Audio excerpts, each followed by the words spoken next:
بسم اللہ الرحمن الرحیم۔ یہ لیکچر انٹرنیشنل ریلیشن کے ٹاپک کے اوپر ہے جس کا نام ہے decolonization of Asia and Africa. تو ڈی کولونائزیشن کی طرف جانے سے پہلے ہم کولونائزیشن کو سمجھیں گے کہ کولونائزیشن کیا ہوتی ہے۔ کولونائزیشن کا مطلب ہوتا ہے کہ کسی کی ساورنٹی کو اپنی قابض فوجوں کے ذریعے کنٹرول کرنا، اس کو ہم کولونائزیشن کہتے ہیں۔ یعنی کسی ملک کو آپ نے چلانا ہے تو وہاں پر جو ہے وہ اپنی فورسز نصب کر دی جاتی تھی یا ڈپلوائے کر دی جاتی تھی، تو آپ اپنا جو ہے وہ سسٹم وہاں لانچ کرتے تھے۔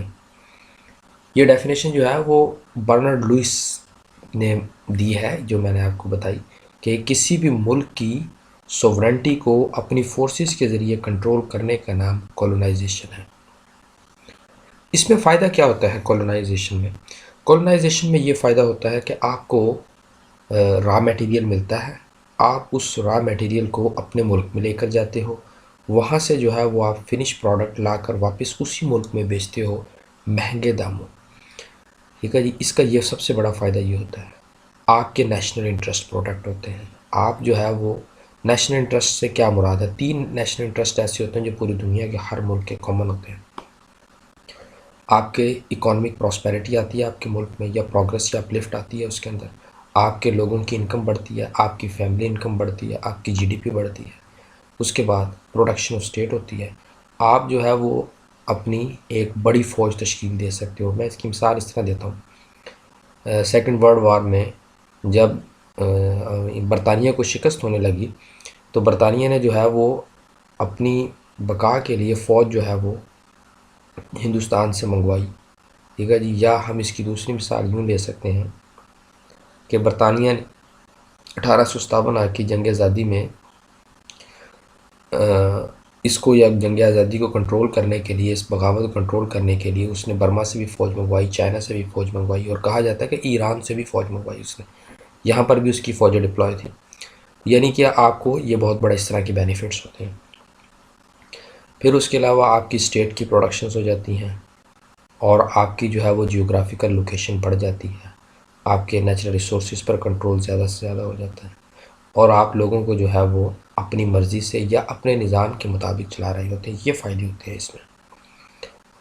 تو کولونائزیشن سے ڈی کولونائزیشن کی طرف ہم دیکھتے ہیں، تو ایشیا میں اور افریقہ میں جو ڈی کولونائزیشن ہوئی ہے اس کا میں آپ کو پیریڈ بتاتا ہوں کہ جو اس کے اندر افریقہ کے اندر جو ڈی کولونائزیشن ہوئی ہے وہ 1600 سے لے کر 1960 تک بتائی جاتی ہے، جبکہ ایشیا میں جو ہے وہ 1800 سے لے کر 1952 تک بتائی جاتی ہے ایشیا کے اندر۔ اب ڈی کولونائزیشن کا مطلب کیا ہوتا ہے؟ ڈی کولونائزیشن کا مطلب یہ ہوتا ہے کسی ملک کو خود مختاری دے دینا، وہ اپنے فیصلے کرنے میں خود مختار ہو، اس کی سوورنٹی اس کو دے دینا، یا یوں کہہ سکتے ہیں freeing a country from being dependent on other country. اگر کوئی ملک کسی دوسرے ملک پر ڈیپینڈ ہے اس کو آزاد کر دینا، یہ جو ہے وہ ڈی کولونائزیشن ہے۔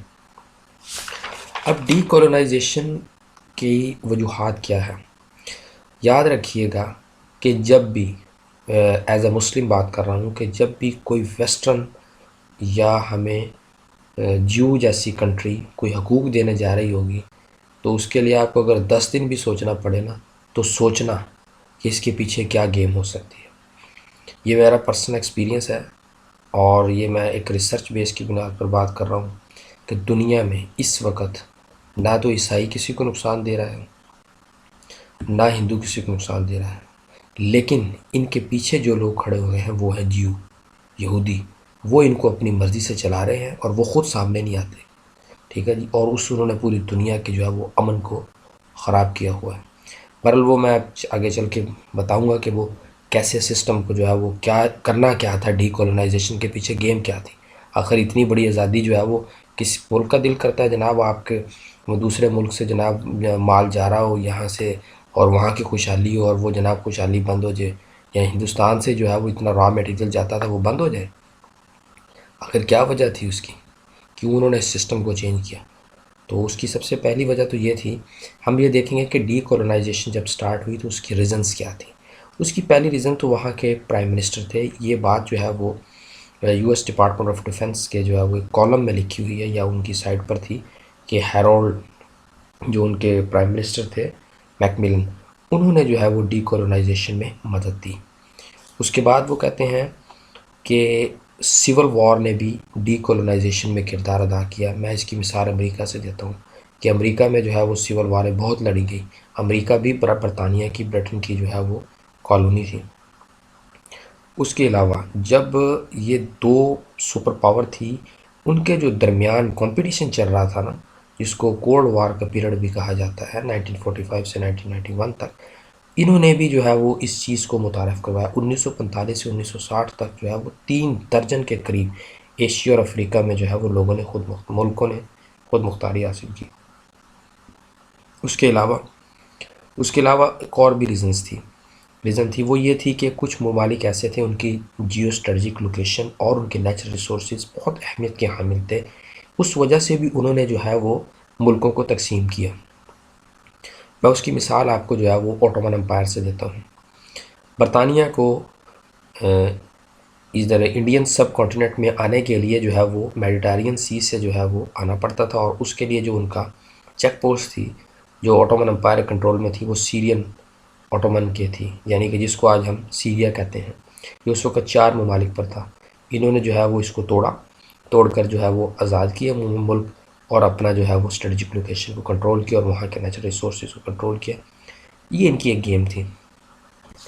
اس کے علاوہ یو ایس اے نے جو ہے وہ سپورٹ کیا سیلف ڈٹرمینیشن کو، کیونکہ یو ایس اے حق خود ارادیت کو جو ہے وہ بہت زیادہ سپورٹ کر رہا تھا، یعنی کہ جو لوگ آزادی کی یا خود مختاری کی جو لوگ جنگیں لڑ رہے ہیں، ان کو جو ہے وہ یہ حق دیا جائے گا کہ وہ اپنا جو ہے وہ آزاد ملک بنا لیں۔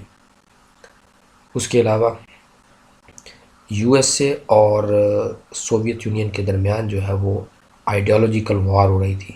سوویت یونین جو ہے وہ کمیونزم کو ایکسپینڈ کرنا چاہتا تھا، اور جو امریکہ جو ہے وہ کیپٹلزم کو ایکسپینڈ کرنا چاہتا تھا۔ تو اس ایکسپینشن کو روکنے کے لیے امریکہ نے جو ہے وہ ڈی کولونائزیشن میں بہت زیادہ مدد کی۔ اس کے علاوہ ورلڈ وار 1 اور ورلڈ وار 2 نے یورپ کو بہت زیادہ ویک کر دیا تھا، اس کی وجہ سے بھی کچھ ممالک ان کے ہاتھ سے چلے گئے۔ اس کے علاوہ پھر ایجوکیشن اور انفارمیشن نے بھی لوگوں کو اویئرنیس دی۔ اس کے علاوہ جو ہے وہ نیشنلزم کا کانسیپٹ جو ہے وہ ابھرنا شروع ہوا دنیا میں۔ اس کانسیپٹ نے جو ہے وہ کافی زیادہ اویئرنیس دی لوگوں کے اندر۔ پھر اس کے بعد موومنٹ آف انڈیپینڈنس، آزادی کی تحریکیں چلنے لگ گئی، جیسے کہ انڈین سب کانٹیننٹ میں چلنے لگ گئی۔ اس کے علاوہ پھر یونائٹڈ نیشن بن گئی 1945 میں۔ اس نے جو ہے وہ اس چیز کو ناپسند کیا، کولونائزیشن کو، انہوں نے جو ہے وہ ڈی کولونائزیشن کی طرف جو ہے وہ بات کی۔ اب مسئلہ یہ ہے کہ اس کے ایفیکٹ جو کولونائزیشنز تھے، اس کے ایفیکٹ کیا ہو رہے تھے جو سوسائٹی پر ایفیکٹ تھے؟ اس کے ایفیکٹ یہ تھے، ایک تو جو ہے وہ بیماریاں وغیرہ اور لوگوں کے حقوق سلب ہو رہے تھے، پھر پاپولیشن جو ہے وہ فیمائن کا شکار تھی، مر رہے تھے لوگ، ٹھیک ہے جی، وغیرہ وغیرہ اس طرح کے ایشو تھے۔ اب اس کے پیچھے جو 4 گرینڈ اسٹریٹجک انٹرسٹ ہیں جو میں نے فائنڈ آؤٹ کیے ہیں، وہ میں آپ سے شیئر کرتا ہوں، جو کہ ان کو کولونائزیشن میں ہیلپ نہیں دے رہے تھے، وہ انہوں نے ڈی کولونائزیشن میں آ کر جو ہے وہ حاصل کیے ہیں۔ وہ کیا ہیں؟ اس کو پڑھنے کا اصل مقصد یہ کس لیول پر ہم نے دیکھنا ہے، جس ایگزام کے لیے ہم جو ہے وہ اپلائی کرنے جا رہے ہیں، اس لیول کی سوچ کے مطابق جو ہے وہ ہم نے اس کو سولو کرنا ہے۔ اس کے پیچھے ان کی 4 گیمز تھیں۔ سب سے پہلی گیم یہ تھی کہ اب جو کام ہم اتنی بڑی فوج سے کرتے تھے، یا 30,000 35,000 40,000 فوج جو ہے وہ ہندوستان میں لگائی ہوئی ہے برطانیہ نے، وہ کہتے تھے کہ اب اس سے جو ہے وہ چھٹکارا پا لینا ہے، جو ہے وہ اب جو ریسورسز ہم خرچ کر رہے ہیں اب وہ کام نہیں کریں گے۔ وہ کام کے لیے انہوں نے کیا کیا؟ انہوں نے کہا کہ اب ہم نے دنیا میں ایسا نظام لانا ہے، اور وہ ہے سودی نظام، یعنی کہ ایک بینک ایک ملک کو غلام بنانے کے لیے کافی ہوگا۔ پاکستان آزاد ہے، ٹھیک ہے جی، ان کی فورسز ہمارے ملک میں تو نہیں ہے، کوئی ہمارے ملک میں نہ امریکہ کی فورسز ہیں، دنیا کی کسی ملک کی فورسز ہمارے ملک میں نہیں ہیں، لیکن روزانہ کا 1 ارب روپیہ سود کی مد میں جو ہے وہ پاکستان ادا کر رہا ہے۔ وہ آپ کی جیب میں سے بھی جا رہا ہے، میری جیب میں سے بھی جا رہا ہے۔ میں اس کی مثال جو ہے وہ میٹرو کے پروجیکٹ سے لیتا ہوں. میٹرو کا پروجیکٹ میں یوز تو نہیں کر رہا ہوں, میں نے وہ سروس نہیں یوز کی, لیکن اس کی سبسڈی جو ہے وہ 20 روپے کا ٹکٹ ہے, 60 روپے اس کی سبسڈی ہے, وہ 80 روپے کا ٹوٹل خرچہ ہے اس کے اوپر. اب آپ دیکھیں اس کی سبسڈی میں جو وہ سبسڈی کہاں دے رہی ہے, گورنمنٹ ٹیکس اکٹھا کر کے دے رہی ہے. روز میں اگر کوئی چیز خریدنے جاتا ہوں تو میں اس کی جو ہے وہ قیمت ادا کرتا ہوں. پھر دوسری بات, چلو یہ تو ہو گیا, لیکن جو میں نے سود کے پیسے سے ہماری گورنمنٹ آف پاکستان نے لے کر بنایا ہے, اس کے اوپر مجھے کس چیز کی جو ہے وہ پنجابی میں کہنا چٹی ہے جی, کس چیز کی مصیبت ہے. ٹھیک ہے جی. تو وہ روز ہم یہ 1 ارب روپیہ ڈیلی پاکستان جو ہے وہ سود کی مد میں ادا کر رہا ہے, لیکن آج سے پہلے کالونائزیشن کے زمانے میں ایسا نہیں تھا. آج آپ کے ملک میں فورسز بھی نہیں ہے, کوئی کچھ نہیں ہے, چپ چاپ پاکستان جو ہے وہ ڈیلی ان کے اکاؤنٹ میں جو ہے وہ اتنے لوگوں کی اجرت, آپ بھی محنت کر رہے ہیں, میں بھی کر رہا ہوں, غریب بھی کر رہا ہے, شام کو سارے جو ہے وہ 1 ارب روپے اکٹھا کر کے ان کے اکاؤنٹ میں جمع کروا دیتے. تو یہ سب سے بڑی گیم تھی. پھر دوسرا پیپر کرنسی کا سسٹم لے کر آنا تھا. ٹھیک ہے جی. اب وہ پیپر کرنسی کا سسٹم کیا ہوتا ہے, پیپر کرنسی کے سسٹم میں جو ہے وہ انفلیشن کو اپ ڈاؤن کیا جاتا ہے. لیٹس سپوز میں اس کی ایک مثال دیتا ہوں کہ ایک فارمر ہے, اس کے پاس 10 مرغیاں ہیں, وہ بازار جاتا ہے, روز ایک مرغی لے کر جاتا ہے, بدلے میں جو ہے وہ کوئی بازار سے سامان خرید لاتا ہے, لیکن وہ 10 دن سے زیادہ یہ گیم نہیں چلا سکتا, اس سے زیادہ اس کا ڈرامہ نہیں چل سکتا. لیکن اس نے کیا کیا, اس نے جو ہے وہ مرغیاں گھر میں رکھی. وہ کیا کرتا ہے, وہ ایک جو ہے وہ کوپن بناتا ہے, اس کے اوپر لکھا ہوا ہے جی کہ ایک مرغی جو ہے وہ 1 کوپن کے برابر ہے, وہ بازار میں دے دیتا ہے کوپن. وہ کوپن آپس میں چل رہا ہے, اس نے جو ہے نا چیز لینی اس کو دے دیا, اس نے اس کو لینی, لیکن اس کی 10 مرغیاں سیو ہیں, لیکن وہ روز بازار میں جا رہا ہے, وہ 10 کی بجائے 100 کوپن مارکیٹ میں چھوڑ دیتا ہے. لیکن وہ جب 100 کوپن والے آپ کو یکدم آپ کے پاس جو ہے وہ اپنا ریزرو لینے آئیں گے, وہ ایک طرح سے گولڈ پڑا ہوا اس کے پیچھے, مرغیاں جو ہے وہ کوپن کے پیچھے ایک طرح سے گولڈ پڑا ہوا, لیکن جب وہ لینے آئیں گے 90 لوگوں کا استحصال ہو جائے گا, 10 لوگوں کو چیز ملے گی. اسی طرح یہ پیپر کرنسی ہے. امریکہ جو ہے وہ ہم نے IMF اور ورلڈ بینک سے جب قرضہ لینا ہوتا ہے تو وہ ہمیں یہاں پر ڈالر نہیں دینے آتے, وہاں سے ان کے ایک آدمی آتا ہے, ہمارے اسٹیٹ بینک کے اکاؤنٹ میں لکھ جاتا ہے جی کہ آپ کو جناب 2 بلین دے دیا, بس وہ کاغذوں میں لکھ دیا کہ جناب وہ ادھر سے جناب ادھر آ گئے جی آپ کے پاس, نہ کوئی ریئل ویلیو ٹرانسفر, نہ لینا نہ دینا, وہ ہم بدلے میں سود میں اتارتے پھریں گے. یہ دوسرا یہ کام تھا, یعنی کہ پہلا کام انہوں نے کرنا تھا کہ سودی بینکنگ سسٹم کا فورسز کو ہٹا کے صرف ایک بینک کافی ہوگا پوری دنیا کو. 176 ملک ایسے ہیں دنیا میں اس وقت جو IMF کے قرضے کے نیچے ہیں, امریکہ سمیت. اس کے بعد دوسرا جو ہے وہ سسٹم وہ یہ تھا کہ پیپر کرنسی کو انٹروڈیوس کروانا تھا. تیسرا سسٹم جو تھا وہ اسلام کی ڈویژن کرنا تھا. اسلام کی ڈویژن کیسے کرنا تھا, اسلام جو ہے وہ صرف اور صرف مسلمانیت پر بلیو کرتا ہے, کہ وہ کہتا ہے کہ جناب دنیا میں کہیں بھی ہیں وہ مسلمان ایک قوم ہے, وہ امریکہ میں بیٹھا ہوا, افریقہ میں بیٹھا ہوا, جہاں بھی بیٹھا ہوا قوم ہے. لیکن انہوں نے کیا کیا جی, اسلام کو کس چیز کے اوپر ڈیوائیڈ کیا, کہیں عرب, آپ نے کہیں سنا ہوگا کبھی ہم کہتے ہیں کہ جناب ہم مسلمان ہیں, پاکستانی ہیں جی, سعودی ہیں جی, جو ہے وہ ایرانی ہے جی, آپ کو جو ہے وہ رنگ, نسل, علاقے کی بنیاد پر تقسیم کیا تاکہ جو ہے وہ لوگوں کو آہستہ آہستہ آہستہ ڈیوائیڈ کیا جائے اور جو ہے وہ نکر میں لگا کر تباہی پھیری جائے. آج ہر ملک کی باری باری اسلامی ملکوں کی تباہی پھیر رہی ہے, صرف رنگ اور نسل کی. وہ کہتے ہیں کہ جناب پاکستان کو تو ہاتھ نہیں لگانے, لیکن یہ نہیں پتہ کہ اسلام مار کھا رہا ہے وہاں پر. یہ چیز تھی, ان کو سسٹم کو امپلیمنٹ کرنا چاہتے تھے, یہ 3 چیزوں کو. اب پاکستان کے بارے میں ایک کتاب لکھی ہے ہندوستان کے پروفیسر نے, امبیسڈر بھی رہ چکے ہیں وہ, انہوں نے کتاب میں لکھی ہے, اس کتاب کا نام ہے the untold story of partition of Pakistan and India.